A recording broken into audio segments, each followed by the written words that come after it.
안녕하세요. 번채한의 원장 이뭉진입니다. 오늘은요 척추 측만증에 대하여 알아보도록 하겠습니다. 네, 다음 PPT 보시면서 연결해 들어가겠습니다.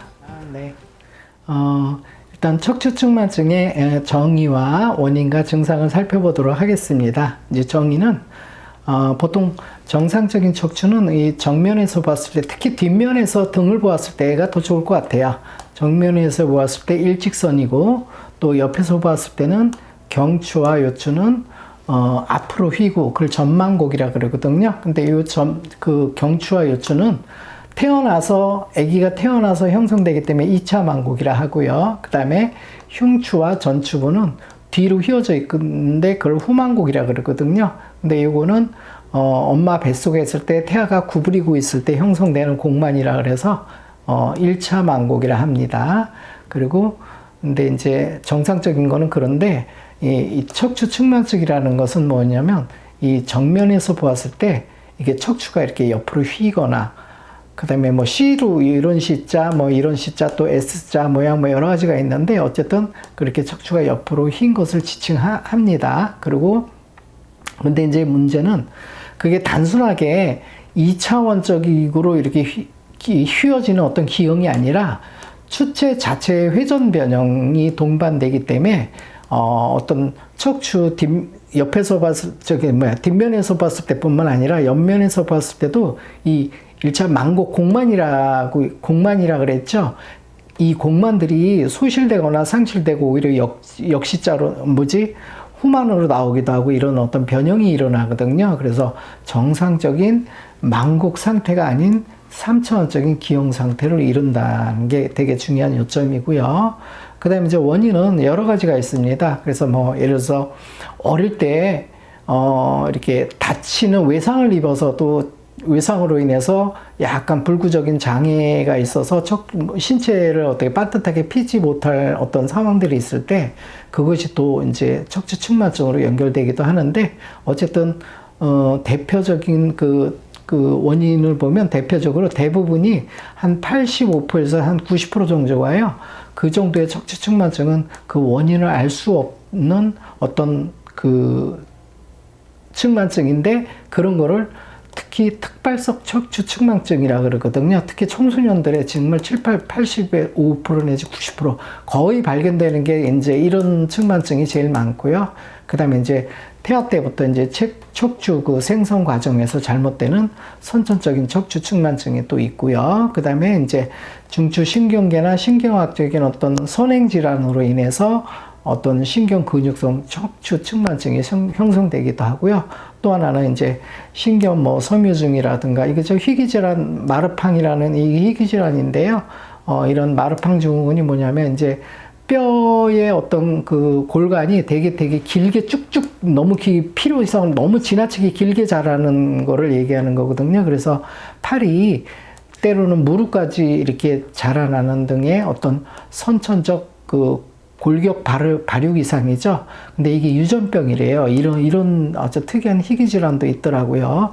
어쨌든 이런 증후군 때문에 또 이제 2차적으로 이런 것 등 여러 가지 증후군에서 이제 2차적으로 이렇게 척추 측만증이 올 수도 있다는 거. 그래서 원발적인 거, 2차적인 거 이렇게 또 나눌 수도 있겠죠. 그다음에 이제 그 증상을 보면 대개 이제 청소년 그 특발성 척추 측만증의 환자는 보통 이제 아무런 증상이 없는 경우가 많은데, 이제 가끔 증상이 있으면 뭐 허리가 아프다든가 뭐 이런 증상이 가장 흔한 증상이고요. 근데 이제 보통 측만증 환자의 요통은 어떤 정확한 어떤 그 빈도를 알기 어렵고, 또 척추가 휜 부위나 휜 정도, 또 척추의 퇴행성 관절염과는 어떤 직접적인 연관관계는 좀 없대요. 그래서 그 이유가 뭐냐면 80도의 측만에서 요통이 전혀 없을 수도 있고, 반대로 한 20도의 측만에서도 오히려 그 심한 요통이 나타나기도 하고 그러거든요. 그러니까 이제 어떤 인과성을 따질 때는 그리고 요통이라든가 이것들이 그 척추 측만성과 직접적인 연관은 없다 이렇게 얘기는 하지만 청소년 때는 척추가 약간 유연성이 있기 때문에 일반적으로 증상이 없지만요. 이제 나이가 들고 점점 척추 뼈 마디마디 분절들이 굳어지게 되면 조금만 틀어져도 점점점 이렇게 불편해질 확률들이 많이 높아지거든요. 그래서 어릴 때라든가 청소년 때는 유연성 때문에 뭐 척추 측만증이 있어도 큰 불편 증상이 없을 수 있는데, 보통 양령이 한 40대 이후 양령기 지나가고 이제 갱년기 50대 이렇게 지나가게 되면 조금만 각도가 틀어진 게 방치가 돼도요, 이제 그때부터는 원래 정상적인 척추가 정상적인 사람들도 그 나이대가 되면 이제 척추의 퇴행성 때문에 슬슬 아파지는 나이인데, 거기다가 어릴 적에 혹은 젊을 적에 소실 적에 척추 측만증이 있었다면 더 이제 통증들이 많이 발생이 되겠죠. 그러니까 청소년 시절에 통증이 없다고 그냥 그거를 방치하지 마시고요. 나이 들면 다 결국은 그것 때문에 증상이 다 격발이 되거든요. 가능하면 한 살이라도 젊었을 때, 특히 유연성이 좋은 청소년기 때 이렇게 치료해서 제대로 하는 게 제일 좋습니다. 네, 다음 넘어가겠습니다. 그리고 좀 더 계속 나가면, 이외에도 이제 선천적 선천성 척추 측만증 환자가 보통 척순에 이상이 있는 경우는 뭐 이런 보조개, 소화 보조개라든가 혹은 모반, 근데 털 등의 소견이 발생이 되기도 한데요. 이런 거는 저는 아직까지 그렇게 크게 보지는 못했는데, 아마 이게 약간 오래도록 영양 상태라든가 아니면은 구조가 이제 척추 구조가 왜곡됨으로 인해서 그 주변의 세포들의 약간 유전자 작동에서 영양 부족, 이 영양증이라 그러죠. 영양 불량이라든가 어떤 유전자 작동에 있어서 유전자 발현에 약간 어떤 에러가 생기면서 이런 뜻하지 않은 어떤 현상들이 나오지 않나 싶어요. 예, 그리고 이제 일반적으로 이제 망고가 각도가 한 70도 내지 80도 이하인 경우에는 대부분 증상이 없으나 그 이상의 심한 측만인 경우 점진적으로 이제 폐기능, 왜냐하면 흉곽, 나중에 측만증 오면요, 늑골도 변형이 오고 흉곽 자체가 왜곡이 되면서 공간이 좁아지거든요. 그렇게 되면 이제 장기가 들어있는 흉곽이 좁아짐으로 인해서 특히 폐기능 같은 경우 이제 폐활량의 감소도 좀 일어날 수가 있고요. 그 다음에 사실 이거 7, 80도 같으면요, 각도 되게 심한 거예요. 그런데도 이제 어떤 내과적인 어떤 흉곽 변형에 의한 심폐의 어떤 호흡량 같은 거는 직접적으로 이 정도까지는 그래도 좀 견딜만 하다는 얘기거든요. 그리고 이제 한 90도에서 100도 정도 이렇게 이제 이제 측만 현상이 와서 흉곽이 왜곡이 된 흉곽 공간 자체가 왜곡이 되면 그때 이제 폐 기능이라든가 폐활량 감소가 이렇게 일어날 수 있고요. 그 다음에 이제 90도에서 100도에서는 특히 호흡곤란 같은 것도 생길 수가 있고요. 그 다음에 이제 120도 이상 같으면 이게 되게 심한 거거든요. 이럴 때는 심한 흉부 망곡의 경우 폐활량이 아주 눈에 띄게 감소하기 때문에 폐성 심증상이 나타난대요. 이 폐성 심증상이 뭐냐면은 이제 폐 동맥의 혈액이 흐름이 이제 폐가 들어가 있는 흉곽 공간이 압박을 당하기 때문에 폐 동맥 흐름이 나빠지면서 이제 폐 동맥이 우심실로 들어가잖아요. 그래서 우심실의 어떤 기능이 이렇게 부전을 일으키는 상태를 갖다가 이 폐성심이라고 이렇게 얘기를 하나 봐요. 그래서 그게 발생이 된다 이런 얘기를 하고요. 이거는 되게 어떻게 보면 되게 극단적인 상황들이거든요. 다음에 이제 척추의 변형에 통증이 동반되는지 여부가 큰 의미를 갖는다 이런 얘기를 하고 있고요. 비교적 이제 여기 나오네요. 유연성이 좋은 소아나 청소년기 때는 척추 변형이 되게 통증을 동반하지 않는다. 왜냐하면 유연성이 있기 때문에 그만큼 여유가 있는 거거든요. 그렇지만 이거는 있어요. 척추 기둥, 어떤 인체 대들보 기둥, 인체를 지지해주는 대들보 기둥이 휘어져 있기 때문에 기본적으로 어떤 체형과 척추 부정렬로 인한 에너지가 허비가 되는 현상들이 일어나요. 왜냐하면 다른 사람들은 빤듯해서 어떤 이 자세를 유지하는데 에너지 소모가 그리 많지 않은데 이 구부러지거나 잘못된 휘어진 어떤 그 상태에서 이 몸을 갖다 정상으로 유지하려고 하면 에너지가 많이 소비가 되거든요. 그렇기 때문에 그게 하루 이틀도 아니고 되게 막 장기적으로 몇 년 이상 10년, 20년, 30년 막 이렇게 장기적으로 되면 에너지가 허비가 되는 게 많기 때문에 결국 먹은 것들이 내 몸에 영양소로 바로 쓰이질 못하고 다 허비되는 양이 많아지기 때문에 대개들 보면 마른 체형들이 측만증 있는 분들 치고 뚱뚱한 분들 거의 없으세요. 그리고 피로감이 아무래도 쉽게 오게 되겠죠. 예, 그거 조금 하나 기억하시고요. 그 다음에 이제 통증이 이제 있는 경우에는 변형과 통증을 함께 일으킬 수 있는 질병, 예를 들어서 청소년기 척추 측만증, 그 다음에 전방전이증 혹은 척추 부위의 종양 등의 가능성을 항상 염두에 두어야 한다. 그러니까 이제 원래 청소년기 때는 측만증이 있어도 통증이 거의 유연성 때문에 잘 없는데, 만약에 어떤 계속 보기보다 측만도보다 증상이 통증이 어떤 척추의 통증이 유발될 때는 계속 있을 때는 요런 어떤 척추 후만증이라든가 이 망곡이 사라지는 거죠. 아니면 디스크 협착증 이런 것도 많습니다. 의외로 척추 자체의 어떤 구조가 약간 변형이 되어 있기 때문에 정상인 사람들보다는 디스크든 협착증이든 혹은 여러 가지 망곡의 문제 때문에 그 척추 근골격계 질환이 잘 발생될 수가 있거든요. 그래서 그런 것들을 전방전이증이든 후만증이든 이런 것들을 항상 염두에 두고, 혹은 또 뭐 가끔 척추의 종양이라든가 이런 문제도 좀 가능성을 둬야 된다는 얘기하고 있고요. 그 다음에 이제 척추 측만증의 진단은 가장 쉬운 진단이 결국은 그 방사선 촬영인데요. 특히 홀바디 X선이라 그러거든요. 몸 전체를 갖다 이렇게 찍어대서 부분에서 합성해서 이렇게 나타내주는 그 홀바디 엑스레이 영상도 있고요. 그 영상을 되게 보면은 웬만한 것들, 그 척추의 변형의 원인 같은 것도 어느 정도 이렇게 어떤 선천적인 아까 같은 그 선행 질환이 있지 않는 것들은 웬만하면 그거 갖고도 많이 파악이 되고요. 그 다음에 이제 변형의 종류라든가 또 부위, 그 다음에 크기, 측만의 유연성, 이런 것들을 다 이렇게 보면 이렇게 보이는 그림이기 때문에, 영상이기 때문에 다 이렇게 나타낼 수가 있습니다. 그리고 지금까지 이렇게 얘기한 것들은 서울대학교에서 이제 제공하는 의학 정보, 척추 측만증에 대해서 이렇게 좀 주로 정리를 했고요. 왜냐면 저도 기본 어떤 일반적인 정보는 저도 이게 기존의 의학계의 정보를 많이 활용을 해요. 그리고 또 기존 의학계에서는 측만증을 어떻게 파악하고 있는가 하는 것을 궁금하기 위해서 제가 일부러 좀 이쪽도 좀 살펴봤습니다. 자, 다음 넘어가고요.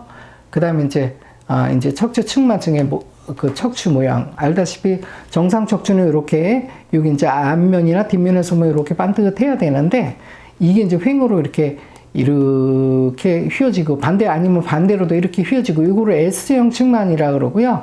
어느 분들은 또 이렇게 한쪽으로 C자처럼 이렇게 되는 분들, 또는 이렇게 C자처럼 이렇게 되시는 분들도 계세요. 근데 이제 그런 C자 측만들은 좀 고치기가 좀 비교적 쉽습니다. 근데 요 S자 측면 어떤 이런 것들이 가장 일반적인 패턴들이고, 또 이제 해줘야 될 것이 많이 좀 있어요. 그래서 이제 요거 실제 사람 모형을 이렇게 보면 척추가 이렇게 돌아가면서 이렇게 휘어져 있죠. 근데 요게 단순히 모양이 이렇게 라인처럼 이렇게 휘어놓은 정도면 뭐 측만증 별로 걱정할 게 없는데요.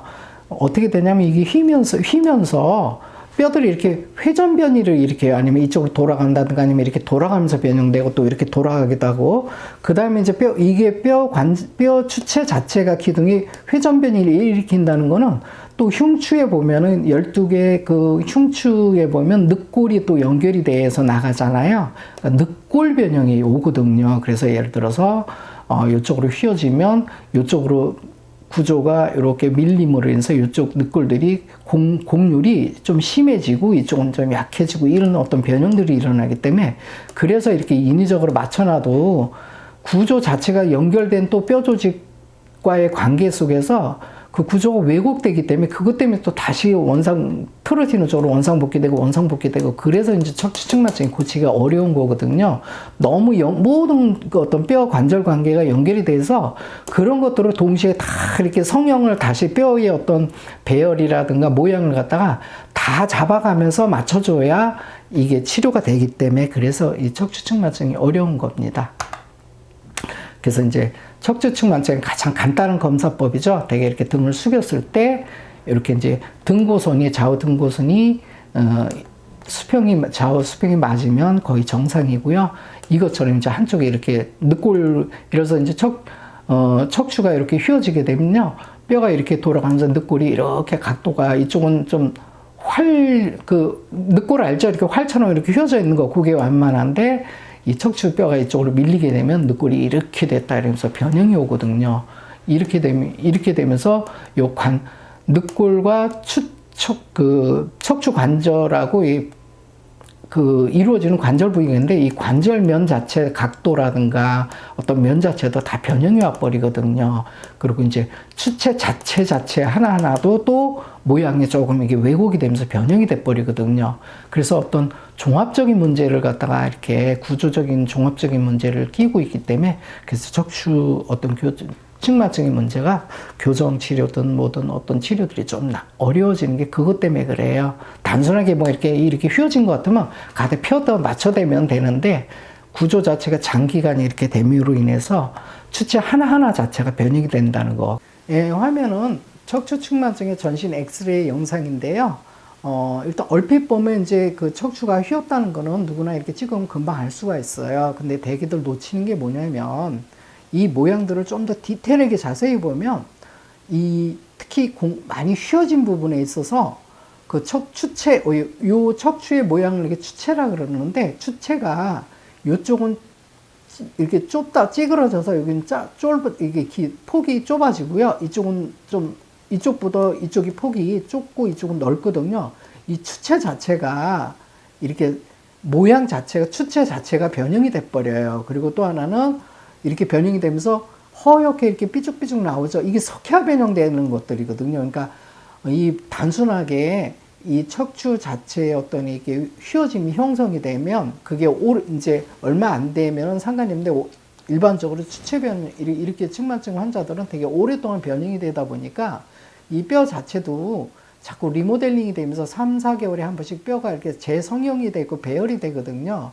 그러다 보면 구조가 이렇게 좁아지면 이쪽은 폭이 짧게 성형이 될 거고 이쪽은 또 길게 늘어지게 되면서 이 추체 자체가 변형이 되는 거, 이게 무서운 겁니다. 그리고 또 오랫동안 순환이 이렇게 되면 구조가 이렇게 이렇게 왜곡이 되면서 순환이 안 되게 되면 석회화가 또 다 주변에 막 껴들어가기 시작하고요. 그러면은 이 변형 자체가 고착적인 변형을 일으키거든요. 그 다음에 벽돌 탑이 있는데 벽돌 자체가 모양 자체가 자꾸 찌그러져 있기 때문에 아무리 외부에서 자극을 줘서 바로 잡으려고 해도 이 자체들이 잘못되어 있으니까 거기에 또 얘네에 걸맞게 또 이렇게 휙 다 돌아가 버리거든요. 그래서 측만증 치료하기가 되게 난해한 문제들을 형성한다는 거 꼭 좀 주의 깊게 보셔야 돼요. 단순히 그냥 큰 모양이 휘어져 있는 단순한 문제구나 이렇게 보시면 안 되세요. 그리고 또 여기서 이제 늑골들이 다 좌우로 이렇게 연결돼서 가는데 이게 모양이 이렇게 되다 보니까 이 늑골이 이렇게 짧게 이게 곡률이 되게 심해지거든요. 그런 변형들이 있기 때문에 이거를 갖다가 웬만한 교정으로 잘 안 되는 게 이거를 잡아주고 얘네들도 펴내고 이 변형된 거가 다시 재리모델링이 돼서 정상 모양으로 오는 데까지 또 끌어가 줘야 되고 석회화된 거를 빼내줘야 되고 하면서 유연성도 확보해야 되면서 이런 종합적인 작용들을 해야 되는데 기존에 이제 그런 것들에 조금 부족한 면이 있기 때문에 이제 다음과 같은 얘기들이 나오거든요. 자, 이렇게 보겠습니다. 요거는 왜 놓은 거냐면 제가 척추 측만증 환자들을 이렇게 많이 접할 때 사진들을 갖고 오게 되면 이 고려대학교 구로병원에서 척추 측만증 클리닉 여기서 찍어오는 사진들은 아주 이렇게 전체를 잘 찍어주기도 하고 그 다음에 각도도 이렇게 데이터를 갖다가 아예 영상에다 이렇게 집어넣어서 그러니까 되게 좋더라고요. 그래서 혹시나 측만증 가진 자녀를 둔 부모님들께서는 이쪽 병원에 그런 좋은 점들을 영상의 질이 상당히 좋기 때문에 이쪽을 좀 활용했으면 좋겠다 싶어서 내가 한번 넣어봤어요. 그리고 이제 예를 들어서 척추 측만증이 되게 이제 치료에서 심할 때는 한 40도에서 50도 이상이 될 때는 이제 수술 접근을 하거든요. 예를 들어서 이런 경우 너무 심하잖아요. 그죠? 너무 심하기 때문에 이 수술을 어떻게 하냐면 이 마디마디 늑골하고 척추 추체하고 붙어 있다 그러죠. 그거 다 잘라내요. 잘라낸 다음에 또 길이를 맞춰서 잘라서 요걸 좀 어거지로 좀 펴내서 요런 식으로 펴내서 핀을 박아 고정을 하고 또 이제 그 늑골하고의 그 추체 그 관절 갖다가 또 연결을 해서 거기를 다 맞추는 작업들을 하니까 이 수술이 정말 수술을 해도 만만한 작업이 아니거든요.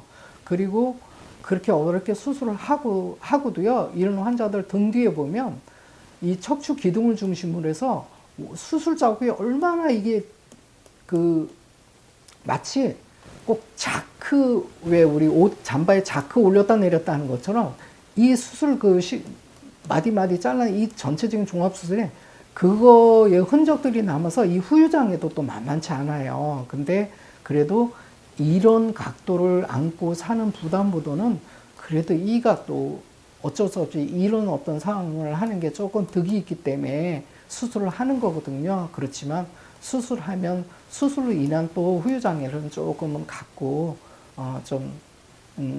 살아야 되기 때문에 이런 분들 학생들 보면 되게 마음이 아프더라고요.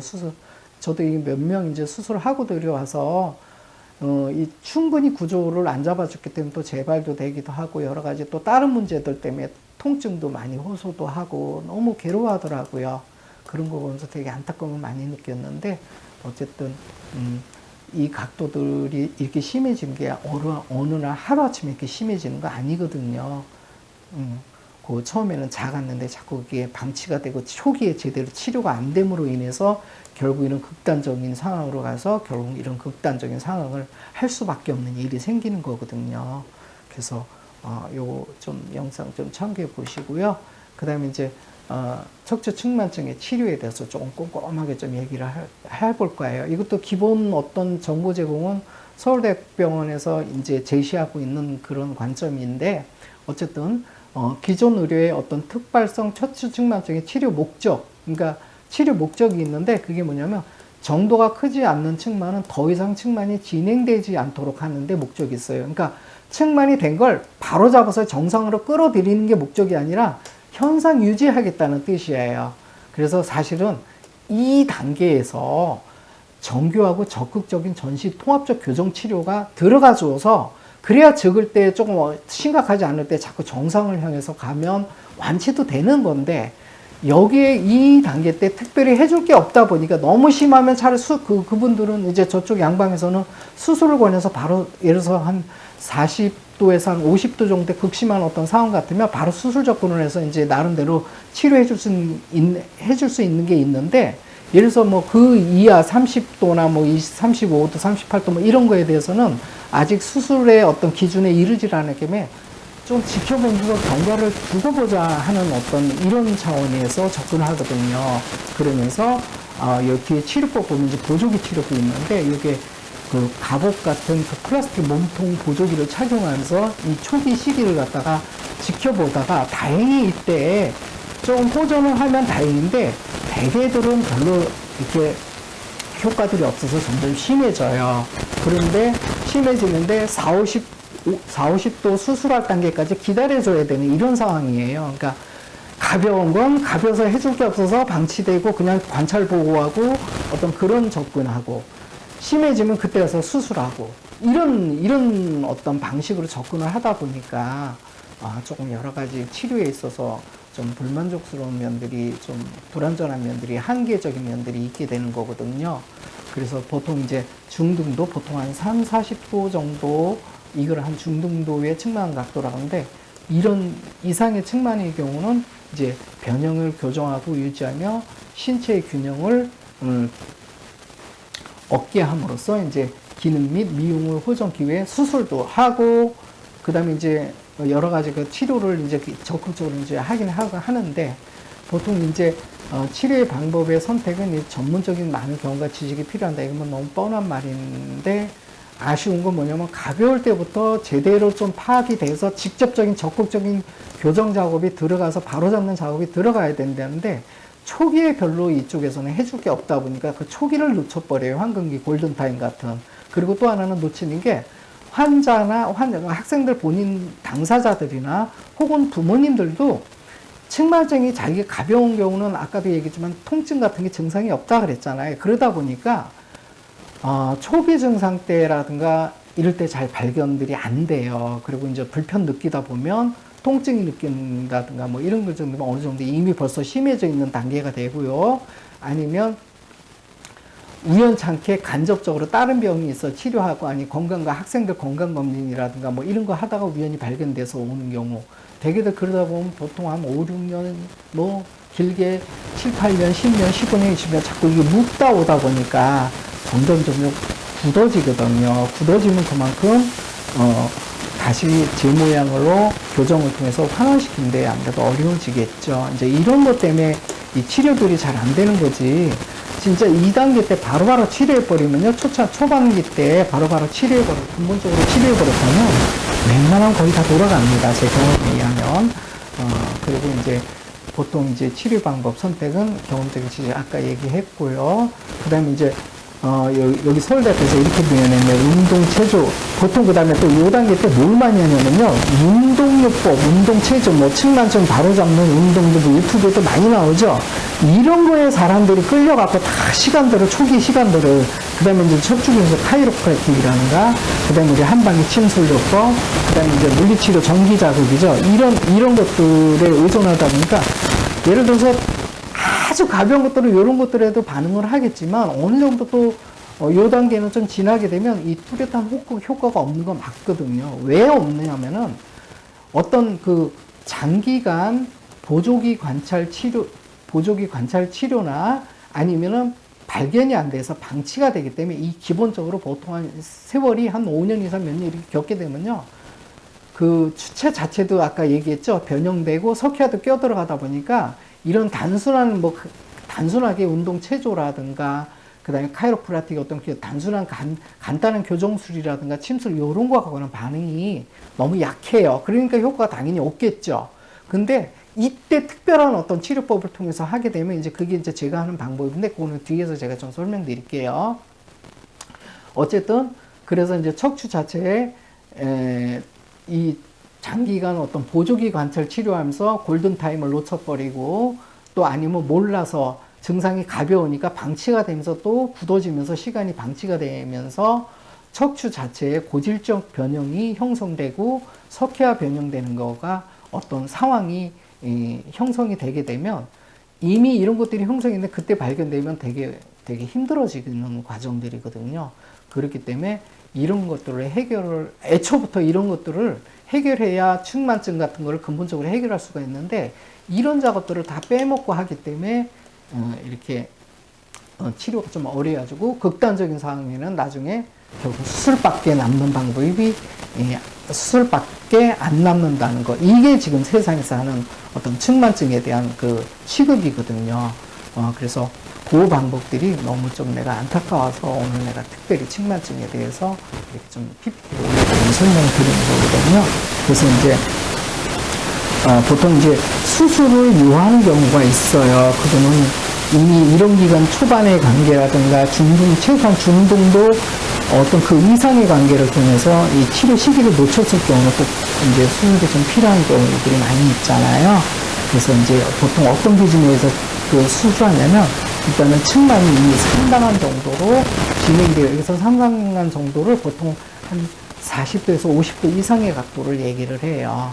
진행되어 외관상 용납될 수 없을 정도로 어떤 그 변형이 심할 때 하고요. 그 다음에 둘째는 이제 성장기의 아동에게 보존적 치료를 하였음에도 불구하고 아까 보존적 치료 뭐냐면 얘기했죠. 그 갑옷 같은 어떤 플라스틱 그 몸 체간에 이렇게 갑옷 같은 걸 이렇게 씌워서 플라스틱 등 그거 유지해서 그런 것도 있고 또 예를 들어서 이제 간단하게 뭐 그 재활 치료하는 것들이 있죠.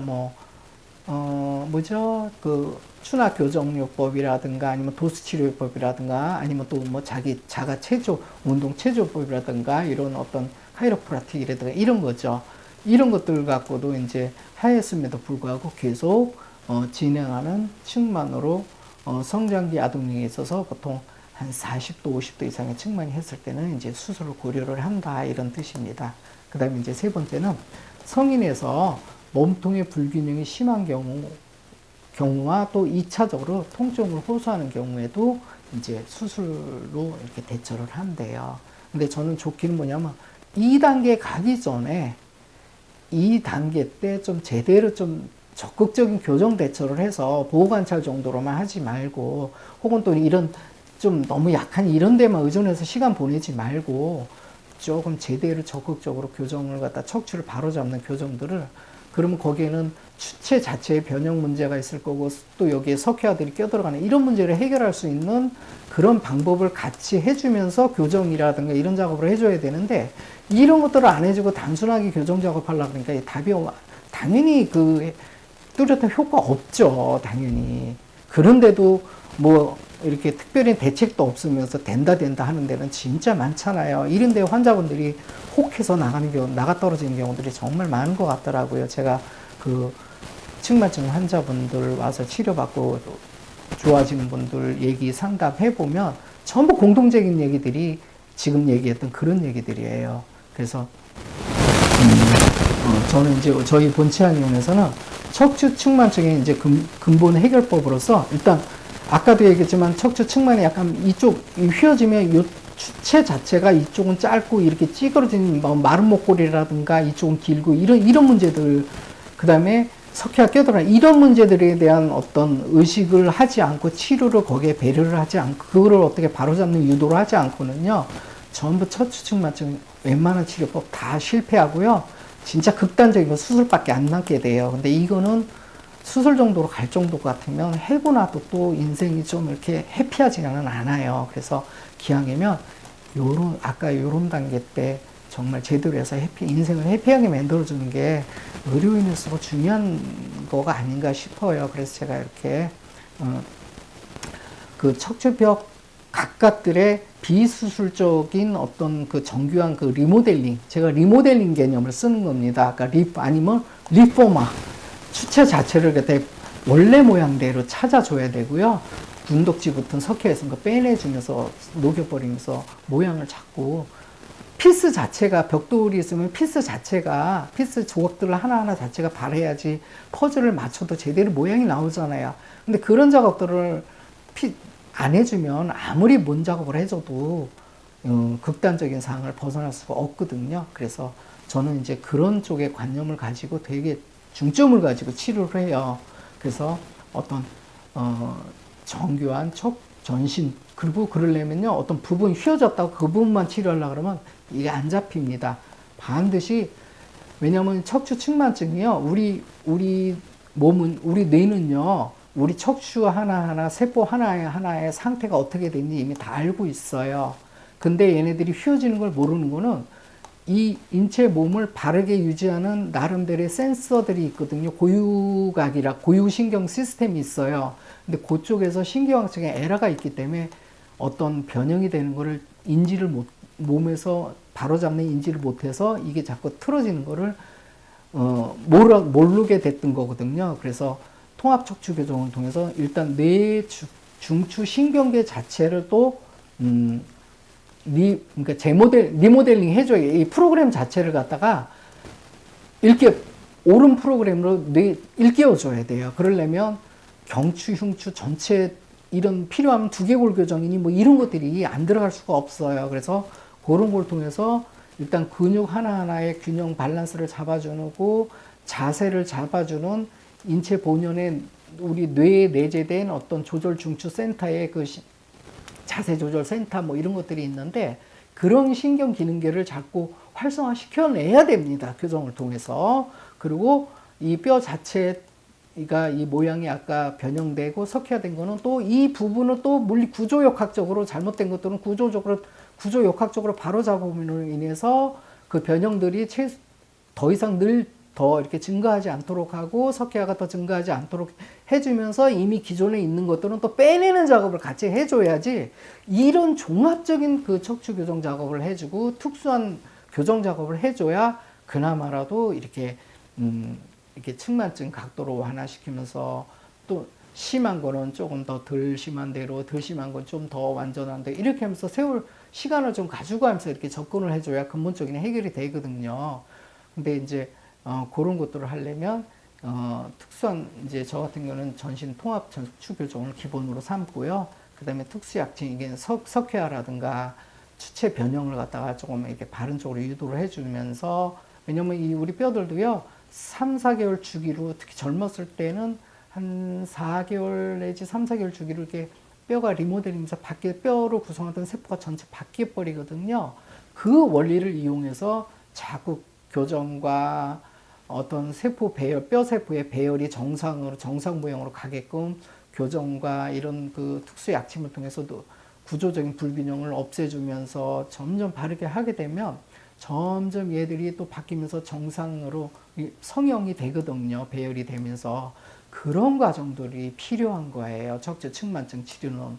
근데 이런 척추 측만증 그런 과정을 전혀 해보지도 않다 보니까, 그런 과정도로 고려를 안 하다 보니까 간단하게 뭐 되는 줄 알고들 이렇게들 하고 하다 보면 실패를 많이 하고 그렇죠. 치료하는 분도 실망하고 치료 받으러 온 사람들도 실망하고, 그러니까 핵심 과정이 빠져서 그래요. 그래서 그런 것들을 좀 해줄 필요가 있다는 얘기 하고요. 그 다음에 이제 해주고 나서도 또 뭐가 필요하냐면요, 개인별 맞춤식 교정대라든가 교정석이라는 이게 자가관리 교정 도구가 저희는 있거든요. 보조 도구가. 이걸 생활 속에서 좀 하시면서 계속 리모델링이 바르게 되게끔 유도를 해줘야 돼요. 생활 속에서. 근데 이런 작업들을 안 하고 하니까 답이 없죠. 당연히. 배열 자체가 그 뼈 자체 모양 자체 하나하나 다 이상해져 있는데, 그걸 단순하게 교정으로 밖에서 침 넣고 물리치료하고 도수치료하고 그게 먹히겠습니까? 안 먹히죠. 이 뼈 모양 자체가 성형의 문제가 남아있는데. 그래서 그런 것까지도 고려를 하면서 아예 정말 작정을 하고 가야 되고요. 되게 치밀하게 해고 가야지 어설프게 접근하면 정말 실패합니다. 다. 그리고 이제 필요에 따라 체력이 약하면 또 염증이 있으면 아무래도 그런 것들이 좀 불리하기 때문에 한방치료 또 해줄 거 하면서 통합 접근으로 근본 치료를 해줘야 그나마라도 척추 측만증에 희망을 줄 수가 있습니다. 그래야 중등도 이상에서 그래도 희망을 줘야 수술 상황으로 안 갈 거고, 혹시 수술 상황이었을지라도 일단은 1차 또 중등도 상으로 빠져나가는 단계로 빼고, 중등도 상에서 또 가벼운 단계로 빼내고, 어떤 단계적인 치료의 개념도 또 필요할 수도 있어요. 왜냐면 이게 하루아침에 구조적인 변형들이 그냥 단순히 뭐 척추 만곡의 어떤 변형이라든가 어떤 그런 변형 같으면 별로 그렇게 오래 안 걸려요. 갖다 맞춰서 만드는데. 근데 이게 그 척추 기둥을 구성하는 그 추체 하나하나 자체가 변형이 돼 있고, 거기에 하나하나 자체에 석회화가 막 껴들어가고, 이거 늑골이 변형이 돼 있는데, 이걸 어떻게 뭐 하루아침에 뭘 하겠다고, 뭐 한두 달에 끝내겠다고 이리 하는 접근 자체가 너무 무지한 짓들이라는 거를 좀 명심해 주기 바랍니다. 네, 오늘 척추 측만증에 대해서 살펴보았는데요. 척추 측만증이 조기에 발견되거나 아니면 초기 때 치료가 되면은 얼마든지 완치가 될 수 있는 질환들이고, 거의 100% 이렇게 정상 범위 내로 들어가는 경우를 경험을 많이 했어요. 근데 되게 그 초기 때 그냥 관찰 치료를 함으로써 초기 시기를 놓치거나, 혹은 또 초기 때 발견에 통증이 없다 보니까, 특별한 증상이 없다 보니까 놓쳐서 그냥 방치되면서 시일이 끊는 경우 되게 많거든요. 그러면 나중에 결국은 점점 각도가, 다행히 그 정도에서 완만한 각도에서 머물러서 고착되면 다행인데, 점점 갈수록 심각한 각도로 가게 되면 결국은 남는 수술밖에 없으니까요. 뭐든지 이렇게 좀 더 조기에 발견을 해서 치료받는 게 제일 좋고요. 그리고 알다시피 다시 한번 또 강조하지만, 바른 자세를 유지 못하는 데서 모든 게 시작되니까 이렇게 바른 척추와 자세는 건강과 행복에 대한 거라고 다시 한번 강조드리면서 오늘 척추 측만증의 강의를 우선은 마치겠습니다. 예, 고맙습니다.